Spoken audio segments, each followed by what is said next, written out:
Hey guys, welcome to Yoga with Ashley Sunshine, and I'm Ashley, and today we're going to talk about half moon pose. This is a complex level 1-2 pose, and there's modifications to it, and there's preparation poses for it, so we'll just take a few minutes and introduce you to this pose. So to warm up for the pose, you want to get into Ardha Chandrasana, the soles of the feet together, the knees out wide. Just take a few moments to breathe, and you can kind of flap your butterfly wings and just warm up the hips, loosening the hips. And relax, and you can sit up nice and tall. Take a nice deep breath in, and then stretching forward. So we're warming up the hips, stretching into the hip flexors and the hip crease. Just taking a few moments to give our hips that attention so that we're nice and warmed up for the half moon pose. Take a nice deep breath.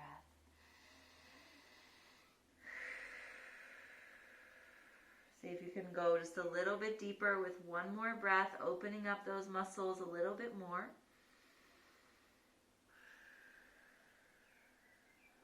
And after your exhale, coming up, and our second pose to warm up will be Prasarita.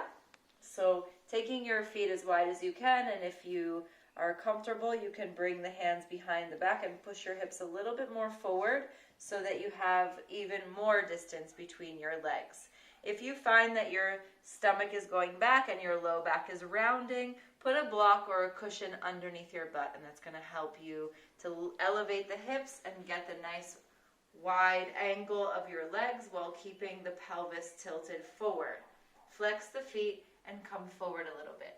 Walk your hands towards one leg, give the leg a hug and a kiss, and as you do that, send your opposite hip down and away from you. Again, we're warming up, stretching into the hips, and now getting into the backs of the legs. You can feel it also in the back and the side body. Take one more breath on one side. And after that breath, making your way to the other side. Again, grounding into the opposite hip, going as far down or as up as you need to go so that you feel a stretch in the back of the leg and also in the hips. Take another deep breath here. Flex the foot. That gives a more stretch for the back of the leg. And then coming to center, let's just take one more breath to stretch both hips equally. Come down as much as you can. Take one more breath. Doesn't matter where you are. Doesn't matter how low or high you are. And then coming out. And to loosen the hips, just bring your feet together, and you can sway your knees side to side. You can bounce the heels a little bit or bounce your feet just to loosen up the hips. Okay, so now we're kind of warmed up and ready to try the half moon pose. So we're going to start out nice and slow, and I'll come into the full expression of the pose, but don't feel like you need to do that. If you have a block that's available to you, you can use it. I'm going to grab mine. Here it is. You don't need to use the block, but if you have it, it might be helpful. You can also use a book or another kind of square box or something to help support your hand. So the idea is first we'll come into triangle. So the triangle pose puts you in an open hip stance.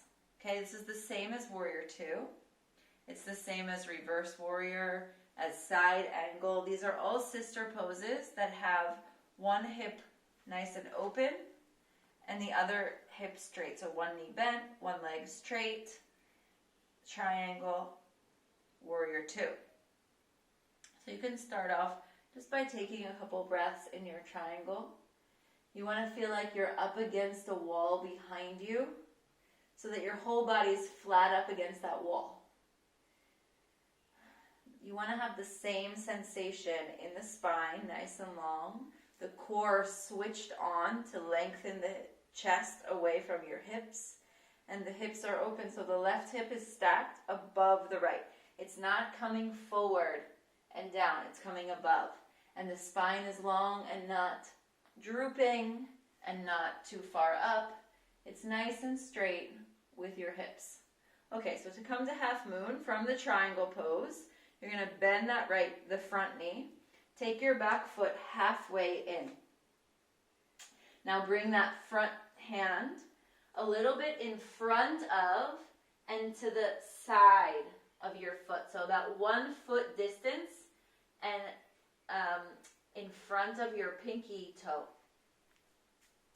Placing that hand down, the other hand comes to your back hip. You're going to flex that back foot and gently lift the leg as much as you can. So maybe you stay here with the leg kind of lowered and you work on straightening your spine. Once you feel like your spine can get straight, you can lift the leg so that you feel it as an extension of your spine, that this nice long line from the tailbone to the crown and your leg extending out. Notice how my toes are pointing straight out to the side.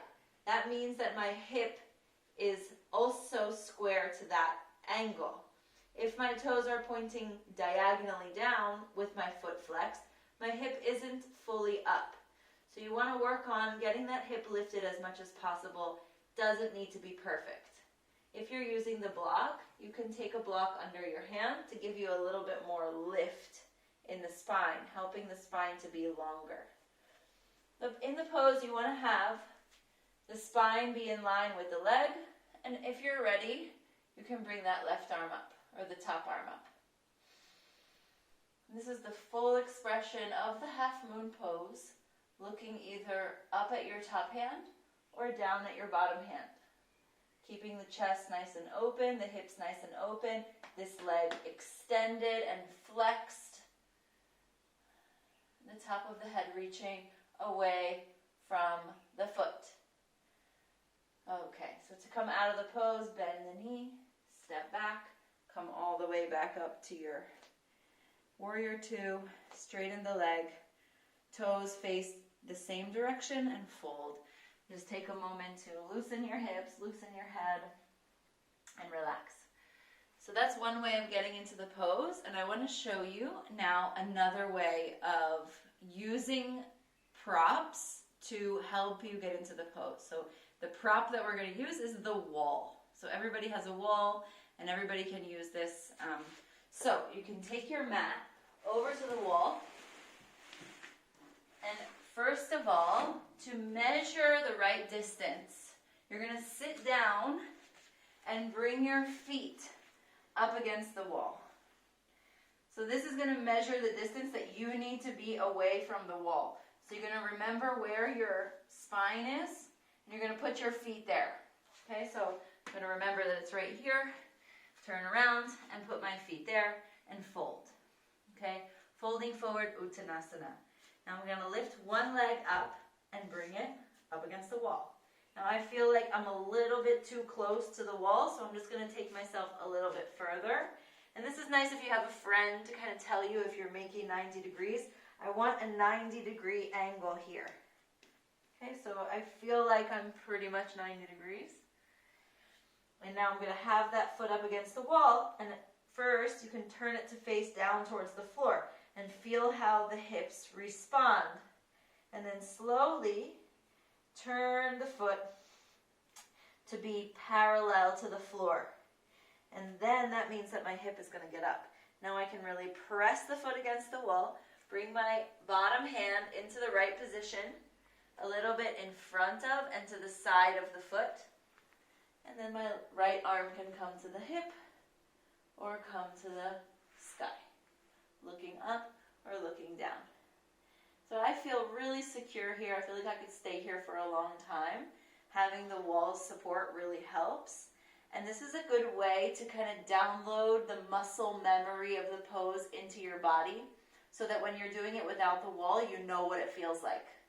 Okay, so practice with both legs up against the wall. Practice with a block or a support under your hand. Practice without a block also, just to feel the difference. And just so you know that once you get stable in this pose and your hand starts to lift off the ground, that's okay. You want to feel even more extension, and eventually, once you build the strength and the muscle memory, your bottom hand will naturally come off the ground. Woo! shake it off. Thank you for joining. Have a beautiful yoga and life. Namaste.